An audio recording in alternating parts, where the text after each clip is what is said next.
Bro, that's a really cool photo. Thanks. I used motion mode in my Pixel. Ah yes, motion mode of course. Motion mode is available on Pixel 6, 6 Pro, Pixel 7 and Pixel 7 Pro.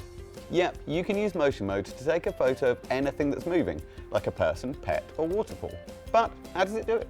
Well, there are two modes to choose from for a great photo, like Tom's.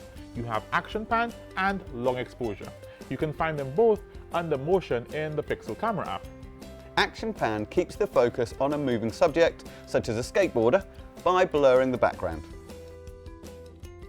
Hold your phone still or pan to follow the moving subject. Tap capture when you have the photo just right. There's also long exposure. This does the opposite, blurring the moving subject and keeping the static elements in focus. You'd use this to capture a vehicle in motion, a fairground ride or a waterfall. Long exposure photos start when you tap capture. The exposure length adapts to the scene's motion, depending on the size and speed of the items in focus.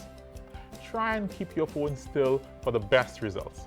Looking at all of these photos is making me emotional. What? Tom, no.